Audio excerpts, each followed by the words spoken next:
সবাইকে আমন্ত্রণ আমাদের চলতে চলতে অনুষ্ঠানে। আজকে আমাদের অনুষ্ঠানে অতিথি হিসেবে আছেন মুস্তফা সরোয়ার ফারুকী। কেমন আছেন ভাইয়া? হ্যালো। ভালো আছেন? আমিও ভালো আছি। আপনি আছেন, বৃষ্টি হলো একটু আগে, অনেক গরমের পর অনেক ঠান্ডা, কিন্তু এখন ঘুমাতে পারলে ভালো লাগতো। আচ্ছা, যাই হোক, আমার সঙ্গে এখন কথা বলতে হবে এবং আপনার কিছু শুনবো আমরা। তো আজকে এমন একটা জায়গায় ফারুকী ভাই, পিছনে শহর, এখানে এখনো শহর শুরু হয়নি। আপনি শহরে বড় হয়েছেন, এমন একটা শহরে বড় হয়েছেন যেই সময়টা আসলে ঠিক শহর শহর ছিল না। শহরের মধ্যে আন্তরিকতা ছিল, শহরের মধ্যে ভালোবাসা ছিল। সেই শহরটার গল্প দিয়ে শুরু করতে চাই। হ্যাঁ, আমি সবসময় বলি যে আমি হচ্ছে মেড ইন নাখালপাড়া, এবং নাখালপাড়ায় আমরা যে জিনিসটা কমিউনিটি জিনিসটা ছিল, যে ধরেন এখনও এটা আছে কমিউনিটি ব্যাপারটা, যে আপনি যদি আমি মানে সোকল স্টার হয়েছি বলে না, মহল্লায় যদি মুরব্বীরা যায় যারা বয়সে একটু সিনিয়র, জুনিয়র ছেলেরা যখন গলিতে দাঁড়িয়ে থাকবে, ওদের কাজ হচ্ছে মুরব্বীরা ঢোকা মাত্রই যদি বসা থাকে দাঁড়িয়ে যাবে, তারপরে দোকানের মধ্যে থাকলে দোকান থেকে আড়ালে চলে যাবে, হাত সামনে থাকলে হাত পিছনে চলে যাবে।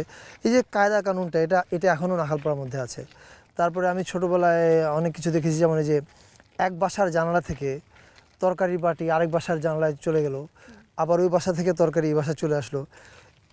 এই যে জিনিসগুলো, এই যে কমিউনিটি ফিলিং, এই যে মানে আমার বাসার রান্না করা জিনিসের মালিকও তুমি হতে পারো, আমার সুখ দুঃখের মালিকও তুমি হতে পারো, অংশীদারও তুমি হতে পারো, এর মধ্য দিয়ে আমি নাখালপাড়ায় বড় হয়েছি, এবং আমার মনে হয় আমার কাজের মধ্যে এটার রিফ্লেকশন থাকে। আপনি ছাত্র হিসেবে কেমন ছিলেন? স্কুলের গল্প বলেন। ছাত্র হিসেবে আমি খুব খারাপ ছিলাম। আমি স্কুলে যেতে পছন্দ করতাম না। এর একটা বড় কারণ ছিল আমি সাইজে ছোট ছিলাম।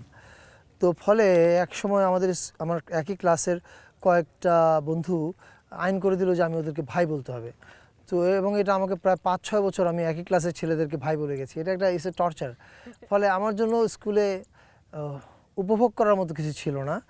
আর দ্বিতীয় একটা ব্যাপার ছিল, স্যাররা তো খুব নিষ্ঠুর ছিল। এখনও কিন্তু টিচাররা খুবই নিষ্ঠুর হয়। আমি জানি না, এখন মারামারি বন্ধ হয়েছে, আগে পড়া না পারলে মারতো। এবং যেহেতু আমি পরীক্ষার আগের রাতে পড়ে পড়ে কোনো মতে ফার্স্ট ডিভিশন পেয়ে বেঁচে যেতাম, আমার সারা বছর পড়তে ইচ্ছা করতো না, কারণ ক্লাসগুলো খুব আমার কাছে বোরিং মনে হতো। বকাঝকা দিলে পড়তে ইচ্ছা করে না, তো বকাঝকা দিলে তো রাগ লাগে, তখন মনে হয় আর পড়বো না। আর তখন আচ্ছা, এই যে রাগ করা, যে পড়বো না, মানে কিন্তু তখন তো একটা কিছু নিশ্চয়ই ছিল যে বড় হয়ে আমি এই স্যারকে শিক্ষা দিব বা এইটা একটা হব, এইরকম কিছু একটা। এটা ছিল না। একটা জিনিস ছিল যে স্কুল থেকে আমি পালাতে চাই, এটা ছিল আমার প্রথম পরিকল্পনা। আর বড় হয়ে আমি কাউকে দেখিয়ে দিব, এটা আসলে শিক্ষকদেরকে দেখানোর কোনো ইচ্ছা আমার ছিল না। আমার ইচ্ছা ছিল আমার প্রথম প্রেমিকাকে দেখিয়ে দেওয়া, যে আমাকে ছ্যাঁকা দিয়ে চলে গেছে। সে চলে যাওয়ার পর আমার একটা জেদ হয়েছিল যে হ্যাঁ, I have to do something worthy, যেটা দেখে সে ফিল করবে যে শি মিসড সামথিং। এইটা তখন এসেছিলো। কিন্তু শিক্ষকদের বেলায় আসলে আমার এটা আসেনি। বরং শিক্ষকদের বেলায় আমার অনুভূতিটা একটু অন্যরকম ছিল, যে আমার কাছে তাদেরকে মনে হতো যে তারা ক্লাসের সবচেয়ে ভালো ছাত্র, যে তাকে বেশি আদর করে, তার প্রতি বেশি যত্ন নেয়। কিন্তু হওয়ার কথা তো যে সবচেয়ে খারাপ, তাকে বেশি আদর করতে হবে, বেশি যত্ন নিতে হবে। এইটা আমাদের শিক্ষা ব্যবস্থা একটা উদ্ভট সিস্টেম, এবং এই সিস্টেমের কারণে আমার জেদ বেশি হতো। ফলে আমি স্কুলে বই পড়াচ্ছে, স্কুল পালিয়ে স্টেশনে গিয়ে মানুষের চেহারা পড়াটা আমার কাছে অনেক ভালো লাগতো। এবং আমি লিটারালি 8 ঘন্টা 9 ঘন্টা তেজগাঁও স্টেশনে বসে থাকতাম। এই বিভিন্ন মানুষ আসছে যাচ্ছে দেখতাম, কোত্থেকে ট্রেন আসে, কোথায় ট্রেন চলে যায় জানি না, দেখতে ভালো লাগতো। এই যে আপনার পড়ার প্রতি অনীহা, বা এই নিয়ে আপনার বাবা মা বা পরিবারের কোনো ইয়ে ছিল না যে ছেলেটা কি হবে আসলে, বা কি চাইতো আপনার কাছ থেকে? ডাক্তার ওই সময় আসলে আমাদের সময় বাবা মা চাইতো যে আমরা ডাক্তার ইঞ্জিনিয়ার হব, আপনার কি চাইতো যে ফারুকী বড় হয়ে কি হবে? এটা তো ছিল, আমাদের সময়টাই তো ছিল ডাক্তার ইঞ্জিনিয়ারের সময়। আর বাবা মা টেনশনে ছিল না এটা বললে ভুল হবে, নিশ্চয়ই তারা টেনশনে ছিলেন। কিন্তু একটা বিচিত্র সমর্থন আমি পেতাম আমার আম্মার কাছ থেকে। কি এক অদ্ভুত কারণে আম্মা সবসময় মনে করতো যে, আমি জানি না এটা কেন বলতো, যেমন আমাকে ছোটোবেলায় একবার, যখন আগে তো মারার কালচারটা ছিল বাচ্চাদেরকে, তো আমাকে একবার আম্মা মারছিল। তো আমি তো মারতে পারতো না, 2 বাড়ি দিলে আমি তো লাফ দিয়ে পালিয়ে যেতাম। তো তখন আমার একটা বড় দাদা ছিল, তো উনি এসে বললো, কী বললো আমি জানি না। এরপরে একদিন আব্বা আমাকে বকা দিচ্ছিল, তখন আম্মা আব্বাকে বলছিল যে, পরে আমি বুঝতে পারছি যে এটা দাদার কাছ থেকে সে এই কথাটা শুনেছে। আম্মা আব্বাকে বলতেছিল যে তুমি ওরে বইকো না, কারণ আমার কেন যেন মনে হয় যে, আমি জানি না, দিস ইজ স্ট্রেঞ্জ, কারণ তখন এমন কিছুই আমি করিনি যে আম্মা বিশ্বাস করবে যে আমি অন্যরকম কিছু, এবং আমি অন্য কিছু করতে পারবো। কিন্তু সে বলতো যে না, আমার এই ছেলে খুব তার ভাষায় খুব মেধাবী, আমি জানি না কী দেখছে সে, কারণ আমি তো তখন শুধু ফাঁকিবাজি করতাম আর খারাপ কাজ করতাম। কিন্তু তার কেন যেন মনে হয়েছে যে আমার এই ছেলেটাকে স্বাধীনতা দেই, ও যা করতে ইচ্ছা করে ওরা করতে দিয়ে আমার মনে হয় ও ভালো করবে। That was the biggest support I had. আপনার মায়ের সেই বিশ্বাস তো এখন সত্য। তখনকার কথা আর এখনকার হিসাব মেলালে অবাক লাগে না যে সেই সময় আমি একরকম ভাবতাম নিজেকে, আজকে আমি তারকা? তারকা বল, আমি বিশ্বাস করি যে আমাদের জীবন কিছুটা হয় পরিকল্পনায়, কিছুটা নিজের ইচ্ছায়, আর বেশিরভাগটাই হচ্ছে দুর্ঘটনা এবং অপরিকল্পনা থেকে হয়। এটা খেলিছ বিশ্বলয়ে বিরাট শিশু আনুমনে, উপর থেকে বসে বসে হয়তো আমাদেরকে দিয়ে খেলে, তবে উনি সবাইকে দিয়ে খেলেন না। যদি আমার ইচ্ছা তীব্র থাকে, আমার চেষ্টা তীব্র থাকে, আমার ডিজায়ার যদি স্ট্রং হয়, তাহলে মনে হয় যে উপর থেকে বসে বসে উনি খেলেন। কারণ আমি অনেক কিছুই, যেমন আমার মনে পড়ে যে আমি একসময় সোনারগাঁও হোটেলে চাকরি করতে চেয়েছিলাম। তো আমি যদি সেখানে চাকরি পেয়ে যেতাম তাহলে তো আর আমি এই প্রফেশনে আসতাম না। আমি ক্রিকেটার হতে চেয়েছিলাম, সেটা হয়ে গেলে তো আমার এই প্রফেশনে আসা হতো না। আমি একসময় কবিতা লিখতে চেয়েছিলাম, সেটা লিখলেও তো আমি এই কাজগুলো করতাম না। এই যে আমি অনেক কিছু হতে চেয়েছিলাম, কখনো হতে চেয়েছিলাম নাখালপাড়ার সবচেয়ে বড় মাস্তান।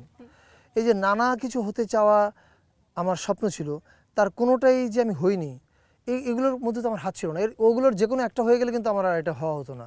এই যে অনেকগুলো সম্ভাবনাকে খুন করে আমি এই সম্ভাবনায় এসে হাজির হয়েছি, এটা পুরোটা কি আমার পরিকল্পনা ছিল? I don't think so. কিছুটা ইচ্ছা, অনেক কিছু অ্যাক্সিডেন্ট, অনেক মানুষের সঙ্গে যোগাযোগ হয়েছে দৈবক্রমে, সেই মানুষরা আমাকে অনেক হেল্প করেছে, তাদের সঙ্গে আমার যোগাযোগ নাও হতে পারতো। ফলে আমি মনে করি life is a big mystery. আমি জানি না কোন যোগাযোগ থেকে কোনটা ঘটেছে। It's a big mystery. Mystery থেকে আমি একটা উদাহরণ দিই, যেমন আমি প্রথম সিনেমা সম্পর্কে আমার আগ্রহ হয় আমি যখন তারেক মাসুদের সঙ্গে প্রথম পরিচয় হয়, অনেক ছোটো, আমি তখন বাছুর পর্যায়ে। তার সঙ্গে আমার পরিচয় হওয়াটাও ইজ ভেরি অ্যাক্সিডেন্টাল। আমার তার সঙ্গে পরিচয় হওয়ার কোনো কথা ছিল না। শামীম নামে আমাদের নাখালপাড়ায় আমার একটু বয়সে বড় ছিল, ওর মাধ্যমে এটা হয়েছিল। এখন ও যেদিন আমাকে বললো যে চলো এক জায়গায় তোমাকে নিয়ে যাব, তখন আমার সিনেমার ব্যাপারে কোনো আগ্রহ নেই, আমি তখন ছবি টবি দেখিও না। আমি যদি সেই দিন বিকেলের ওই যাওয়াটা মিস করতাম ওর সাথে, তাহলে আমি নিশ্চিত আমার এই সিনেমার প্রতি কোনো আগ্রহ হয়তো আর তৈরি না হতে পারতো।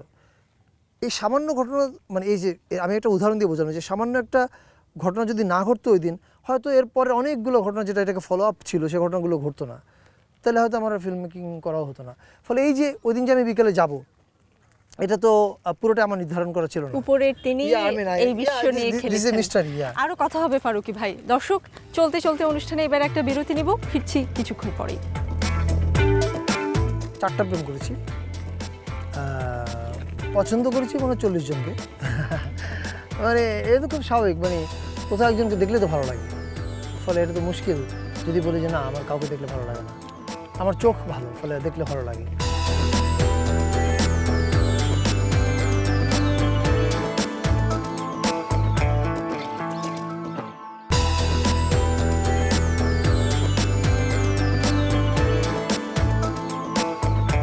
আবারও ফিরলাম আমাদের চলতে চলতে অনুষ্ঠানে। হ্যাঁ, এর আগেও আপনার সঙ্গে আমার বেশ কয়েকবার দেখা হয়েছে, কিন্তু আমার মনে হচ্ছে এইবার যখন আপনার সঙ্গে দেখা হবে আমি এই প্রশ্নটা করবো, আমার অভিমান নাকি আমি জানি না। আচ্ছা, আপনার ভাই বারাদার শব্দটা আছে, কিন্তু ধরেন ব্রাদার সিস্টার বা ভাই বোনেরা এই ধরনের কিছু নাই? হ্যাঁ, এটা খুবই জেন্ডার বায়াসড প্রতিষ্ঠান। এটা তারেক মাসুদ আমাকে সবসময় কমপ্লেন করতো যে তোমার এটা এখানে এরকম কেন। আমি বললাম যে আমি তো সেরকম ইন্টারেস্টেড মেয়ে খুব একটা পাইনি, বিং ভেরি অনেস্ট। আর কেউ এসেছিল, তারা কেউ থাকেনি অনেকদিন, কিছুদিন থেকে চলে গেছে। বা হয়তো অল মেল এনভায়রনমেন্টটা মেয়েরা যখন এসেছিল তাদের জন্য খুব বেশি আরামদায়ক ছিল না, এটাও একটা কারণ হতে পারে। তবে নিশ্চয়ই আমি চাই যে আমাদের এখানে মেয়েরা আসুক, অনেক কাজ করুক, এবং আমরা তো শুধু মানে গল্প তো শুধু ছেলেরা বলবে তা না, গল্প তো বলার মতো মেয়েদেরও আছে, ফলে আমরা মেয়েদের গল্প শুনতে চাই। আচ্ছা, তাহলে প্রশ্নের উত্তর পেলাম যে আগ্রহী কেউ থাকলেই আপনি আসলে আপনার এই ভাই বারাদার গ্রুপে ঢোকা সম্ভব। নিশ্চয়ই, মানে সিস্টাররাও চাইলে ঢুকতে পারবে। আচ্ছা, তিশা আপনার ছবির নায়িকা, আপনার জীবন সঙ্গিনী। তিশা পর্যন্ত আপনি প্রথম প্রেমের কথা একটু আগে বলছিলেন, প্রথম প্রেমিক আপনাকে ছ্যাঁকা দেওয়ার পর থেকে তিশা পর্যন্ত এই সংক্ষিপ্ত ইতিহাস কি বলা সম্ভব সংক্ষেপে? বর্ণাঢ্য প্রেমের অভিজ্ঞতা। হ্যাঁ হ্যাঁ, বর্ণাঢ্য না, প্রেমের মানে অভিজ্ঞতা। প্রেম তো করেছি অনেক, মানে প্রেম ছাড়া তো থাকি নাই। 4টা প্রেম করেছি, পছন্দ করেছি মানে 40 জনকে। মানে এটা তো খুব স্বাভাবিক, মানে কোথাও একজনকে দেখলে তো ভালো লাগে, ফলে এটা তো মুশকিল যদি বলি যে না আমার কাউকে দেখলে ভালো লাগে না। আমার চোখ ভালো, ফলে দেখলে ভালো লাগে। আর প্রেমের ইতিহাস বলা যায়, কিন্তু ওদের প্রাইভেসির জন্য না বলাটা না ভালো না না। না, এমন না যে নাম শুনতে চাই, ঠিক আছে, এই এই জিনিসটাই জানা দরকার ছিল। 40 জনের মতো মেয়েকে আপনার পছন্দ হয়েছে, 4টা প্রেম না, আমি করেছেন। জানি না, মানে আমি বললাম আর কি, around 40 জন। আলিবাবা 40 জনের মতো আর কি, হ্যাঁ। আচ্ছা, এই যে তিশা একজন অভিনেত্রী, এবং তিশা আপুর সাথে অনেক হিরো অভিনয় করে, তখন আপনার মনে হয় না আমি কেন নায়ক হলাম না, আমি গিয়ে একটু তিশার সাথে অভিনয় করি? না, সিরিয়াসলি না, একদমই মনে হয় না, আচ্ছা, একদমই মনে হয় না। এবং এর কারণ বোধহয় আমি তো এই প্রফেশনের, আমি তো এই ট্রেডটা জানি। So this is just another job. Like একজন মানুষ যখন কামলা দেয়, মাটি কাটে, কোদাল ইউজ করবে, কোদাল দিয়ে মাটি নিয়ে আরেকজনকে দিবে, দিস ইজ লাইক দ্যাট। ফলে এর মধ্যে আলাদা কোনো চার্ম নেই, this is just another job. আর আমিও তার নায়ক আছি। রিয়েল লাইফ নায়ক। তো তিশার সঙ্গে এখন মনে হচ্ছে তিশাপুর ব্যাপারেই বেশি প্রশ্ন হয়ে যাচ্ছে, তারপরে শেষ প্রশ্নটা জানতে না, চাই অসুবিধা যে- নেই, কারণ হচ্ছে আমি বলি, আমি তিশাকে বিয়ে করার আগে আমাকে রাস্তাঘাটে দেখলে বলতো যে ফারুকি ভাই যায়। তো এখনও আরবান ইয়াং যারা ইউনিভার্সিটিতে পড়ে টরে, ওরা বলে যে ফারুকি ভাই যায়। আর ম্যাস পিপলের কাছে তো আসলে তারা তো খুব বেশি আমার নাম জানে কিনা আমি জানি না, মনে হয় না। তাদের কাছে তো তিশা অবশ্যই অনেক বেশি জনপ্রিয়। ফলে এটা আমি অভ্যস্ত হয়ে গেছি। আমি যখন ইমিগ্রেশনে দাঁড়াই তখন বলে যে একজনকে দেখা দেবে যে তিশার জামাই আসছে। So I am fine with this, এবং I am proud to be তিশার জামাই, নো প্রবলেম। সম্প্রতি একটি আপনার কি বলবো আসক্তি বা ইচ্ছা, কি কি বলা যায়, আচ্ছা যাই হোক, সরাসরি প্রশ্ন করি, রাজেলের সর্বোচ্চ স্কোর কত ও করেছেন? খেলাধুলা, হ্যাঁ। হ্যাঁ, এবং এটা নিয়ে তিশাপু বিরক্ত হয় কিনা এটা জানতে খুবই চাই। বিরক্ত হয়, কিন্তু আচ্ছা। ও জানে যে আমি যেটা এনজয় করছি সেটা আমাকে এনজয় করতে দেওয়াই উচিত। আচ্ছা। রাজেলের স্কোর আমার বেশি না, কিন্তু উত্তেজনাটা বেশি, এবং এটা একটা রাজেল কমিউনিটি আমরা বানিয়েছি। কিন্তু আমার মনে হয় অতি দ্রুত আমার খেলা ছেড়ে দেওয়ার সময় আসছে। কি কারণ? বেশি দিন তো এক জিনিস ভালো লাগে না, মানে আমার মনে হয় না যে বিয়ে ছাড়া আর কোনো জিনিস আমি বেশি দিন, বিয়ে এবং ফিল্ম মেকিং এটা ছাড়া কোনো জিনিস আমি বেশি দিন উপভোগ করিনি। আপনার যারা কম্পিটিটর রাজেলে, তাদের জন্য কি কোনো মেসেজ যে আপনি কি জিতে হেরে বিদায় নিচ্ছেন নাকি? আমি জোয়াদকে একবার হারাতে পারলে বোধহয় আর রিটায়ারমেন্টে চলে যাবো। আচ্ছা, এটা আসলো কিভাবে এই রাজেলের ট্রেনটা? এটা- ইদানিং দেখছি অনেকেই আপনার আশেপাশে এবং অনেকেই ঠেলছে এটা। এটা আমাকে দূষিত করেছে অর্ণব, এরপরে আমি, অমিতাভ, মিম, ইউরেশ, নেভিল, যাদেরকে সামনে পেয়েছি সবাইকে আমি দূষিত করে দিয়েছি। আচ্ছা। এখন পুরো জাতি দূষিত হয়ে গেছে। তো এই ওয়ার্ল্ড কাপ তো অনেকটা একটা সময় ধরে হবে, কোনো প্ল্যান আগে থেকেই? প্রতিদিন রাতে তো খেলা দেখবো, ভোরবেলা খেলা দেখবো। আর প্ল্যান কি? প্ল্যান হচ্ছে জানি না, ওই মাঝে মধ্যে বন্ধু বান্ধব সব ফুর্তি করবো, ঝগড়াঝাটি করবো, এগুলো করতে থাকবো। এমনিতে আপনি সাপোর্টার কোন দলের? আমি ব্রাজিলের সাপোর্টার, আচ্ছা। অবধারিতভাবে। তাহলে সামনে হচ্ছে রাজেল ছেড়ে ফুটবল। আচ্ছা, ফুটবল, এই যে ফুটবলে আপনার আমি অনেকের মুখেই শুনেছি আপনার আলাদা একটা আসক্তি আছে ফুটবলে, কিন্তু আপনি নিজেকে ছোটবেলা থেকে খেলতেন বা? হ্যাঁ, খেলতাম তো আমি। আচ্ছা। আমি খেলতাম, আমি ডিফেন্সে খেলতাম, আমি ক্রিকেট খেলতাম, আমি এখনও ক্রিকেট ভালো খেলি আমার মনে হয়। কিন্তু আমার প্রেম হচ্ছে আসলে football. Football is such N exciting game. এটা ইটস এ ম্যাজিক, এটা প্রতি মুহূর্তে ম্যাজিক উৎপাদন করে। 90 মিনিট এর পক্ষে সম্ভব, 90 মিনিটই ম্যাজিক উৎপাদন করা। এটার মধ্যে একটা আনসার্টেনিটি আছে, লাইক গুড সিনেমা। ভালো সিনেমা কিন্তু আপনি it's very uncertain, full of suddenness. কখন কী ঘটবে আপনি গেস করতে পারবেন না। ফুটবলের মধ্যে এই জিনিসটা আছে। So football is like a good cinema to me, full of excitement. আপনার এত ভালোবাসা এই খেলাটার প্রতি, কিন্তু আমাদের দেশের ফুটবল নিয়ে যদি একটু কথা বলি আমরা, তাহলে? হ্যাঁ, আমাদের দেশের ফুটবল তো অ্যাজ ইউ অল নো খুব খারাপ অবস্থা আছে। কিন্তু আমার মনে পড়ে ছোটোবেলায় ফুটবল অনেক জনপ্রিয় ছিল। তখন আবাহনী মডার্নের কে কতগুলো ফ্ল্যাগ বানাতে পারে এটা নিয়ে কম্পিটিশন হতো। আমার মনে পড়ে আসলাম ভাই, চুন্নু ভাই, এদের খেলা দেখতে আমরা স্টেডিয়ামে যেতাম। আমাদের হয়েছে কি, আমার মনে হয় আমরা যে ট্রপিক্যাল ল্যান্ডের মানুষ, ফুটবল বোধহয় আমাদের জন্য খুব বেশি সুইটেবল খেলা না। এটা যে পরিমাণ স্ট্যামিনা লাগে এটা বাঙালির জন্য মনে হয় না। আই মাইট বি রং, কিন্তু আমার উপলব্ধি এটা। কিন্তু ক্রিকেটে তো আমরা ভালো। ক্রিকেটে অত দম লাগে না তো, ফুটবলের মতো এত লাগে না তো। ফুটবল অনেক স্ট্যামিনার খেলা, অনেক দম লাগে, অনেক শক্তি লাগে। তার মানে আপনি বলছেন এটা যে আমার ধারণা, I might be আচ্ছা wrong. আচ্ছা, মানে ফিজিক্যাল স্ট্রেংথের জন্য আমরা পিছিয়ে আছি। অন্য Yeah, কোনো আপনি যদি দেখেন মানে ছোটোবেলায় কেন ওইসব খেলা ভালো লাগতো, তার কারণ তখন আমরা তো ইংলিশ প্রিমিয়ার লিগ দেখতাম না, তখন চ্যাম্পিয়ন্স লিগ দেখতাম না। এখন তো প্রতিদিন সন্ধ্যায় দেখি। ফলে যখন আপনি সুপার পেসি একটা খেলা দেখছেন, তারপর এসে যখন আপনি লোকাল খেলা দেখেন, মানে আপনি যদি ফেরারি থেকে নেমে এসে ঠেলা গাড়িতে ওঠেন, তাহলে যে সমস্যাটা হয়, এই সমস্যাটা হচ্ছে আমাদের। আচ্ছা, গাড়ির প্রতি দেখি যে মানে ছেলেদের বিশেষ করে এক ধরনের দুর্বলতা থাকে, আপনার কি বিশেষ কোনো? আমার নাই। আচ্ছা, আমার একটা গাড়ি চলছে আজকে 8 বছর।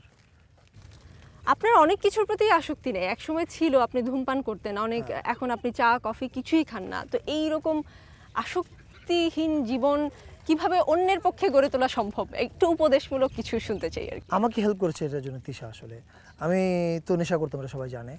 সো তিশা সঙ্গে আমার প্রেম হওয়ার পরে ও আস্তে আস্তে আস্তে আস্তে আস্তে আস্তে আমাকে বুঝিয়ে বুঝিয়ে বুঝিয়ে ঘাড়ে হাত দিয়ে দিয়ে দিয়ে ওখান থেকে সরিয়ে এনেছে। প্লাস নিজের ইচ্ছাও ছিল, আপনার নিজের তীব্র ইচ্ছা লাগবে to come out all this আসক্তিস।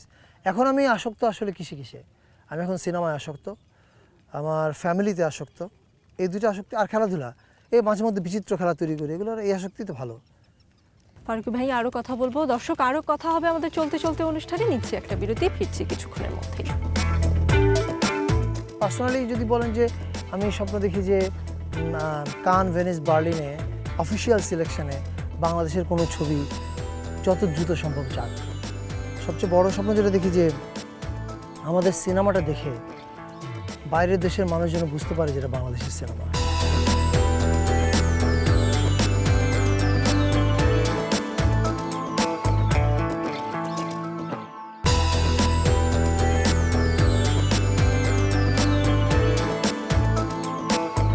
আবারও আমন্ত্রণ আমাদের চলতে চলতে অনুষ্ঠানের সাথে আছেন মুস্তফা সরোয়ার ফারুকী ভাইয়া। এখন একটু জানতে চাই আপনার স্বপ্ন নিয়ে। স্বপ্ন তো দেখে মানুষ, ঘুমিয়ে দেখে, আবার জেগেও অনেক সময় স্বপ্ন দেখে। আমি দুটোই দেখি। আচ্ছা, কেমন স্বপ্ন দেখেন, কি নিয়ে স্বপ্ন দেখেন? ঘুমানোটা না জায়গাটা? দুইটাই বলেন না। ঘুমের মধ্যে বিচিত্র সময় আমি বিচিত্র অনেক আইডিয়া পাই, এটা একটা আছে। আর একটা হচ্ছে ইদানিং আমি আম্মাকে কয়েকবার দেখেছি স্বপ্নে।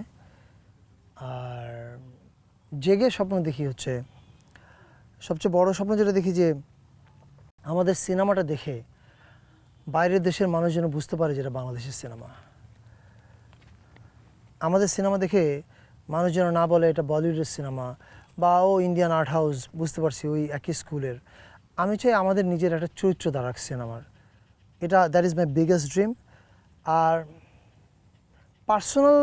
পার্সোনালি যদি বলেন যে আমি স্বপ্ন দেখি যে কান, ভেনিস, বার্লিনে অফিসিয়াল সিলেকশনে বাংলাদেশের কোনো ছবি যত দ্রুত সম্ভব যাক, এটা আমি খুব করে চাই। কিন্তু শুধু এটাই চাই তা না, আমি চাই আমরা এমন এমন ছবি প্রডিউস করতে যে ছবিগুলো বাংলাদেশের মানুষকে স্পর্শ করবে, আবার একই সঙ্গে সিনেমাটিক্যালি রিচ হবে, এবং যে ছবিগুলো দেখলে মনে হবে যে এটা বলিউডের কপি না, এটা আমাদের নিজের ঢঙে। কারণ আল মাহমুদের কবিতা যদি ভারতের একজন হিন্দিভাষী কবিতার চেয়ে আলাদা হতে পারে, তাহলে সিনেমা কেন হবে না? সো আমি মনে করি এই প্রক্রিয়াটা শুরু হয়েছে। এখনকার ইয়াং ছেলেরা নিজেদের মতো করে গল্প বলতে চায়।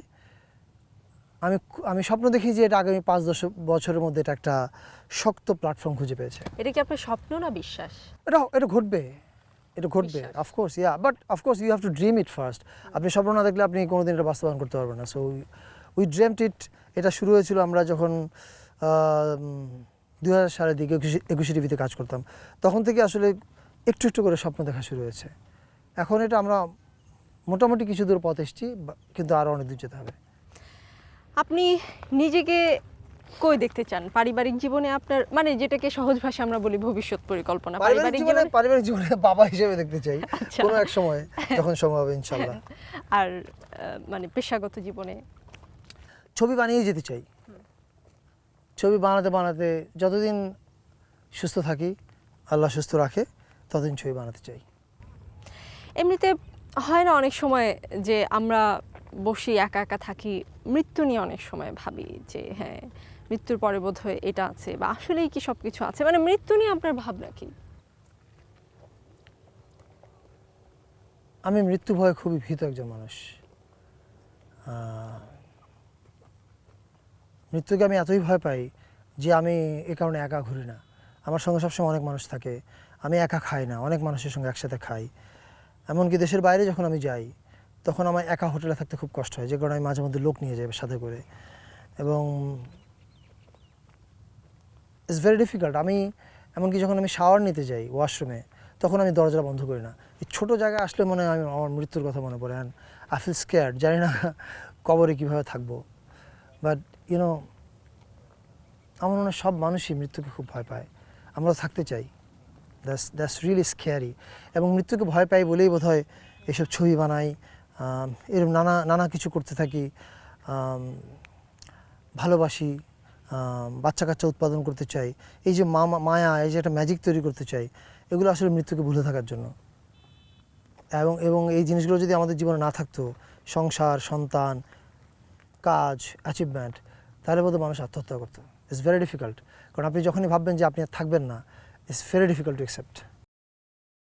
দেশ, আমাদের দেশ অনেক ভালোবাসি আমরা, দেশকে নিয়ে ভাবনা এইভাবে জানতে চাই যে অনেকেই আজকাল, বিশেষ করে যারা মিডিয়ায়, পাশের দেশ ভারতে নির্বাচন হয়েছে এবং দেখা গেছে যে মিডিয়ার অনেকে নির্বাচনে দাঁড়িয়েছে এবং তারা চাচ্ছে যে দেশের রাজনৈতিক প্রেক্ষাপটে তাদের নিজেদের অবদান রাখতে। আপনার কি পলিটিক্সে যাওয়ার বা ওই পথ ধরে দেশকে কোনো দেশের প্রতি অবদান রাখার কোনো ইচ্ছা আছে?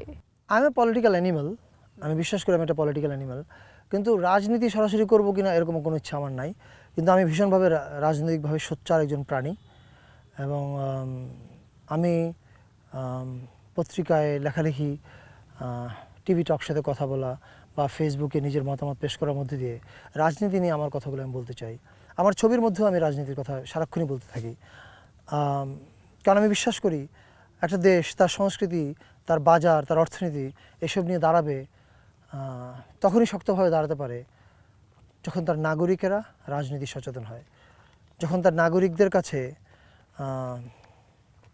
ভারত বা পাকিস্তান সকল কিছু বিচার করা মানদণ্ড হয়ে দাঁড়ায় না, যখন তার নাগরিকরা বাংলাদেশ নামে একটা মানদণ্ড তৈরি করতে পারে বিভিন্ন জিনিস বিচার করার জন্য, তখনই আসলে বাংলাদেশ নামক রাষ্ট্রটা শক্ত জায়গায় দাঁড়াবে। আমরা এখনও রাজনীতি বা সংস্কৃতিতে সব কিছু ভারত আর পাকিস্তান দিয়ে মাপি, হুইচ ইজ ভেরি ডেঞ্জারাস। তাহলে আমরা আসলে এখন যদি বলি যে আমরা এই যে 2014-তে আমার বাংলাদেশ যেখানে দাঁড়িয়ে, আর কি হলে আমার এই বাংলাদেশকে আমরা প্রতিটা মানুষ কিন্তু ভেতরে বাঙালি এবং প্রচণ্ড ভালোবাসি দেশকে, কিন্তু কোথাও কোথাও আমাদের কোনো ভুল আছে, কোথাও কোনো জায়গায় আমরা বুঝছি না আসলে কি করতে হবে, আবার বুঝেও করছি না। সেই জায়গাগুলো আসলে কি আপনার চোখে? বাংলাদেশপন্থী হতে হবে, বাংলাদেশের লাভ কিসে সেটা আগে দেখতে হবে।